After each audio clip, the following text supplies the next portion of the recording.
for today. Ang sili at sal, dalawang sili at sal, sili espada, at saka itong bayabas na malaki. Meron ding sili na manghang, yung sili kulikot. Yan o. Ang laki nito guys, yung bayabas, ang laki.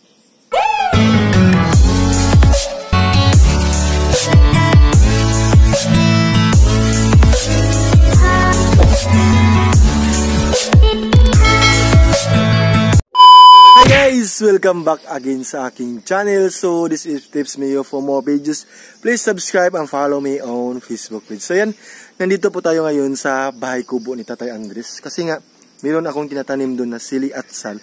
At saka mag-harvest po tayo. At saka meron akong nakita na malaking guava or bayabas. So ipakita ko sa inyo guys. Before that, magkuha muna tayo ng cutter at saka yung lalagyan ng ating haharbisin ng mga sili espada. Yan dito po. So, yung nilagyan natin is yung nigo. Ito yung nigo. Ibalik lang na natin to kay Tatay mamaya. Yan. So, dito lang muna yan. So, ito yung cutter na gamitin natin. Yan o. So, tara. Mag-harvest na tayo. Dito po sa likod ng bahay ni Tatay Andres. Yan o, ito yung bahay ni Tatay Andres guys. So ito po yung old na design.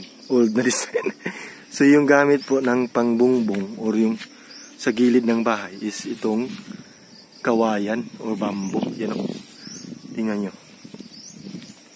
So, ito naman yung old ni Tatay na daruhan. Pinakakaraan nga daruhan. Yan. So, meron akong tanim ditong sibuyas dahonan. Itong limonsito na limon. Yan o, yung bunga niya. Ang laki yung bunga. Pero, yan, na-knockdown.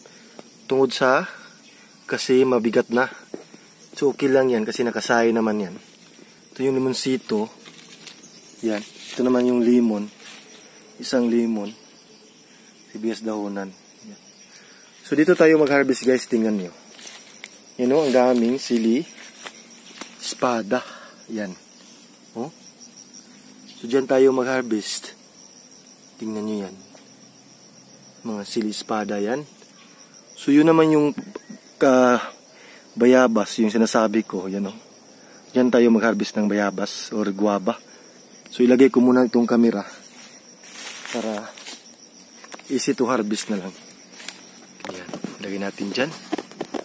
No? Ilagay natin.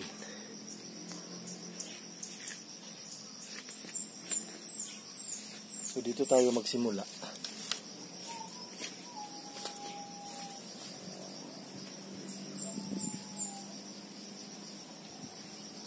Risko yung hangin talaga dito. Very fresh. No?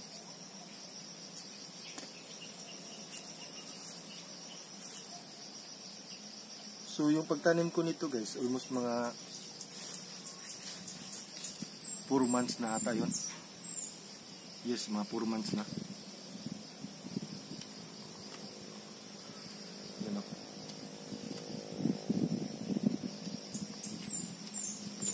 Wow! Ang daming hakot. Maraming hakot guys. Tingnan nyo.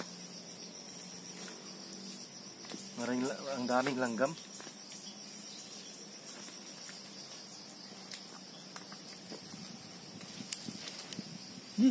Grabe. Yung langgam talaga. Ang dami.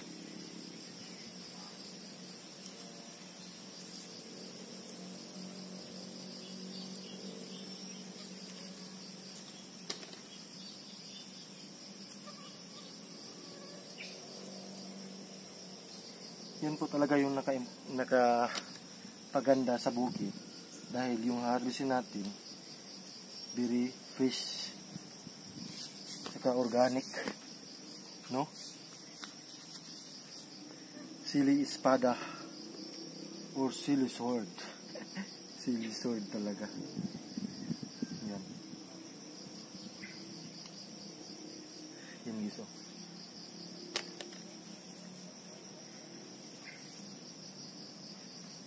Yan. Ang daming humigas. Ang daming hakot guys. Yung mga hakot na gumagapang sa yung paanan. Grabe.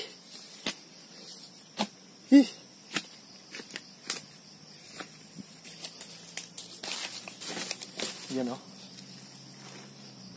Marami na akong harvest.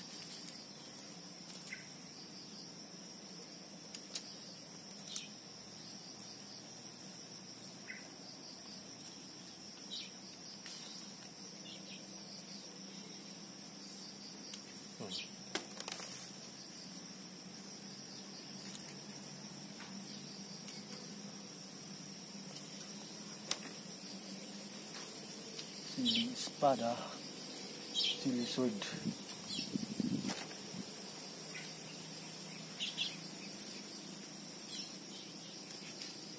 Tingnan niyo yan.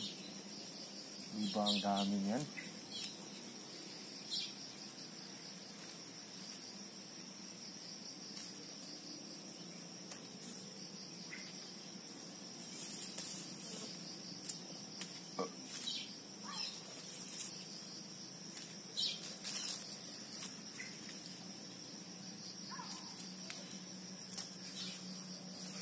Yan, parang wala na. Tapos na tayo mag-harvest dito. So, puntahan natin yung ating guava.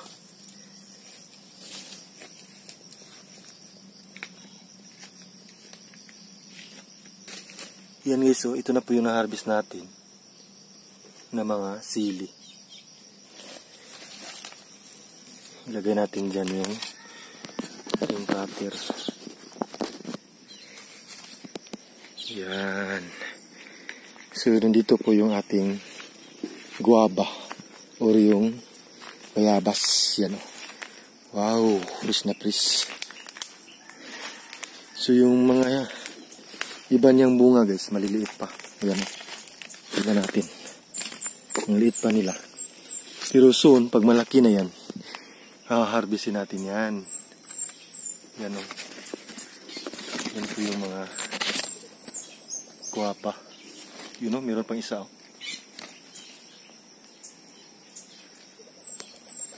3 po, 4, 5. So, 6. 6 na guava na ma-harvest natin yan. Yan. Oh, ang dami palang bunga guys. So, dito naman na side, meron din dito. Yan o. Ang laki niya. Ang laki niya guys.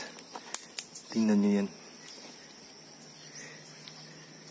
Pero yung balat niya guys ay naku ano, parang na damage, pero okay lang yan.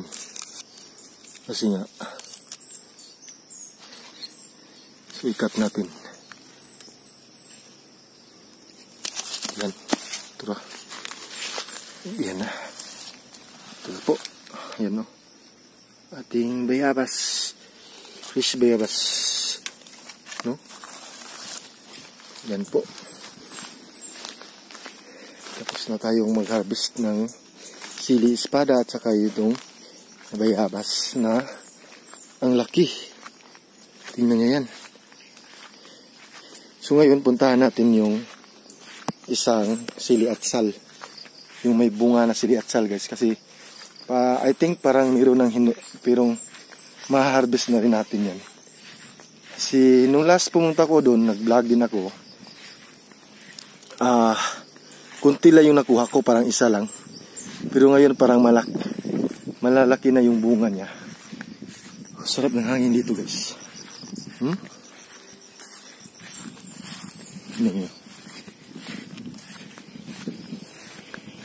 Ito na. So dito po nasahig yung ating haharbisin na sili at sal. Yan, dito po. Ang dami niyang bunga. Hmm?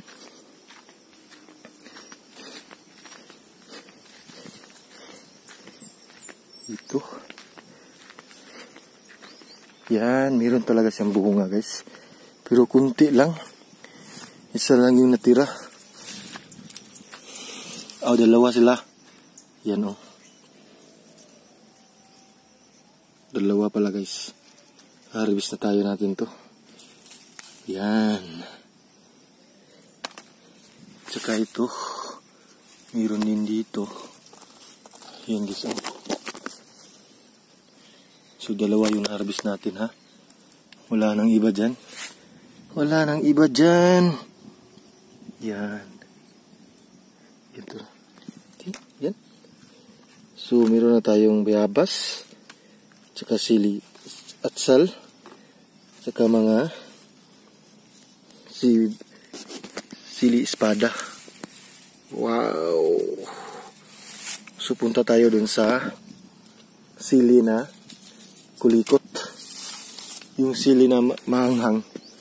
Mag-harvest din tayo doon kasi nandun po na side. Lagi talaga ako mag-harvest dito guys. Yung may tinatanim ko palagi ako naka-harvest, no? Tsaka masarap po ito sa tinula, ganyan. May mga kinilaw, kilawin.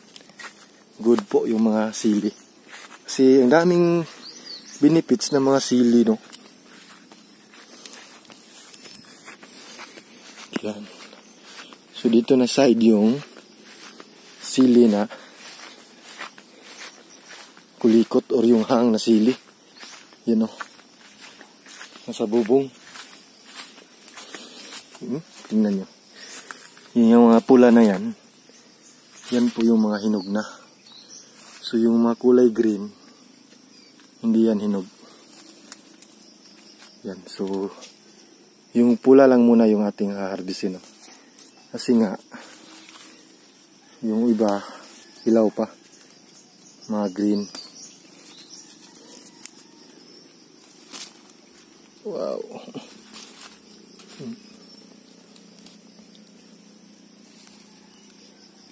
Lagyan natin.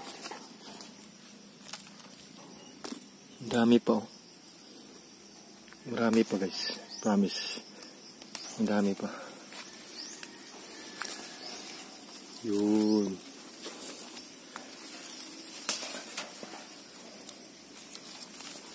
Matutuwa talaga kayo pag nandito kayo sa farm. Kasi nga, paragi kayong mag-harvest. Kasi pag hindi mo ito ma-harvest, iba yung kakain. Yung mga hayop, mga ibon. Mahilig din sila nito. Itong mga sili. Yung mga ibon, no? Sayang naman, hindi tayo benefits ng ating mga tinatanim. So, lagyan na talaga natin ng time para makaharvest tayo, guys. Para yung mga ingredients natin is fresh na fresh po talaga. Galing sa farm. No? Wow. Tingnan nyo yan.